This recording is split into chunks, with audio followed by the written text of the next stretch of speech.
Pernah tak anda rasa macam ada satu kod rahsia yang staf hotel gunakan sesama mereka?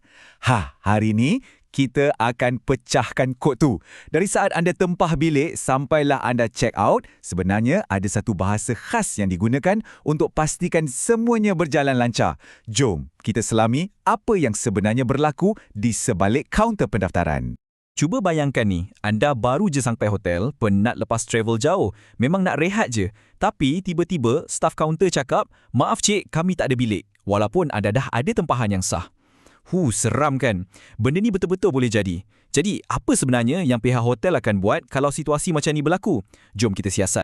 Okey, kita undur sikit. Pengalaman hotel anda tu sebenarnya tak bermula dekat lobi tapi ia bermula dekat skrin telefon atau komputer anda. Setiap pilihan yang anda buat masa booking tu, termasuklah syarat-syarat kecil yang kita selalu terlepas pandang, sebenarnya boleh menentukan sama ada percutian anda best ataupun sebaliknya. Pilihan yang paling asas dan selalunya paling murah ialah room only atau RO. Simple je, anda bayar untuk bilik sahaja. Tak ada sarapan, tak ada apa-apa makanan pun. Ini pilihan yang bagus kalau anda jenis kaki jalan yang suka explore kafe-kafe tempatan atau cari makan dekat gerai-gerai. Anda dapat kebebasan penuh. Okey, jom tengok jadual ni pula. Ini ibarat tarik tali antara anda dengan hotel. Paling atas, free cancellation. Semua kuasa dekat tangan anda. Kalau plan tiba-tiba berubah, tak ada masalah.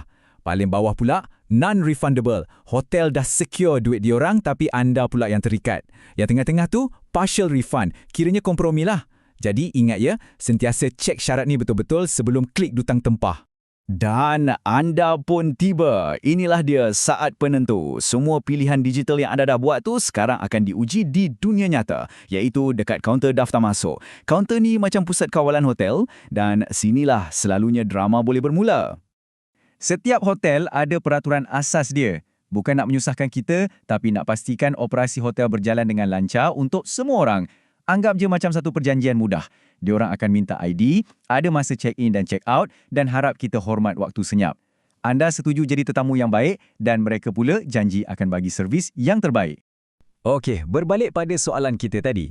Overbooking ni bunyi macam satu kesilapan kan? Tapi sebenarnya ia adalah satu strategi yang dah dikira. Hotel tahu yang setiap bilik kosong tu umpama duit yang hilang. Jadi berdasarkan data, mereka dah boleh agak berapa ramai tetamu yang mungkin tak akan datang atau no-show. So, mereka jual lebih sikit bilik dengan harapan hotel akan sentiasa penuh. Ia satu perjudian yang bijak selalunya. Tapi kadang-kadang percaturan tu tak menjadi. Tiba-tiba semua orang yang buat tempahan datang. Jadi apa nak buat sekarang? Adakah anda akan dibiarkan macam tu je? Jawapannya, tidak. Kalau anda berurusan dengan hotel yang profesional, mereka sentiasa ada pelan sandaran.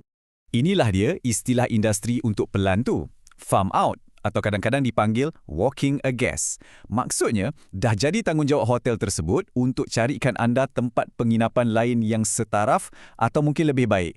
Inilah cara industri hotel membetulkan keadaan dan menjaga nama baik mereka. Yang menariknya, proses ni ada dua hala. Bagi hotel yang terpaksa pindahkan anda, itu dipanggil farm out. Dan ya, mereka yang tanggung kos. Tapi, bagi hotel yang terima anda, itu dipanggil farm in. Kiranya rezeki terpijak lah, dapat bisnes tak dijangka. Ini menunjukkan yang sebenarnya ada satu kerjasama antara hotel-hotel yang bersaing. Proses farm out yang profesional ada 3 langkah utama. Pertama, mereka akan pindahkan anda ke hotel lain yang sama tarafnya. Kedua, dan ini yang paling penting, hotel asal akan bayarkan penginapan malam pertama anda di sana. Dan yang ketiga, mereka selalunya akan tawarkan pampasan tambahan, macam bayarkan kos teksi atas segala kesulitan. Matlamat diorang, nak tukarkan pengalaman buruk anda jadi sesuatu yang harapnya positif. Okey, anda dah selamat masuk bilik. Tapi, cerita tak habis di situ. Kadang-kadang masalah boleh timbul semasa kita menginap. Jom kita tengok pula bahasa yang hotel guna untuk selesaikan isu-isu dalam bilik dan untuk jaga privasi anda. Sebagai tetamu, anda mungkin tak akan pernah dengar istilah ni, tapi ia sangat penting di sebalik tabir. Bila satu bilik tu ditanda sebagai out of order atau OOO, maksudnya ada masalah besar. Mungkin paip bocor teruk atau aircon rosak. Bilik ni akan terus dikeluarkan daripada sistem jualan, jadi tak ada siapa yang akan tercheck-in ke dalam bilik yang bermasalah. Katakanlah air panas dalam bilik mandi anda tak berfungsi. Anda pun mengadu, tapi masalah tu tak dapat diselesaikan serta-merta. Di sinilah room adjustment masuk. Sebagai tanda minta maaf, pengurus mungkin akan tawarkan diskaun atau ribat pada bil anda. Ia cara mereka untuk pulihkan keadaan dan cuba menangi hati anda semula. Privasi anda adalah keutamaan nombor 1. Hotel yang bagus ada polisi yang sangat ketat untuk melindunginya. Macam yang anda boleh lihat, mereka akan minta ID sebelum bagi kunci ganti. Mereka tak akan dedahkan nombor bilik anda dan sudah tentu, mereka akan hormat tanda jangan ganggu. Ini semua bukan sekadar peraturan tapi ia adalah asas untuk bina kepercayaan dengan tetamu. Jadi, bila kita tengok balik semua istilah ni, kita mula nampak satu gambaran yang lebih besar. Ini bukan sekadar jargon semata-mata. Ini sebenarnya adalah buku panduan, satu rangka kerja yang membolehkan industri hotel ni beroperasi secara profesional walaupun tengah berdepan dengan krisis. Jadi, intipatinya adalah ini. Sama ada guna prosedur farm out untuk atasi masalah terlebih tempah atau tawarkan room adjustment untuk servis yang kurang memuaskan. Setiap istilah ini mewakili satu sistem untuk mengurus jangkaan dan menyelesaikan masalah. Ia adalah bahasa penyelesaian. Nah, sekarang anda dah tahu sikit sebanyak rahsia di sebalik tabir operasi hotel. Lain kali anda check-in, anda akan faham lebih banyak tentang apa yang berlaku di sebalik senyuman staff kaunter tu. Persoalannya, apa lagi agaknya rahsia yang industri perhotelan ni simpan?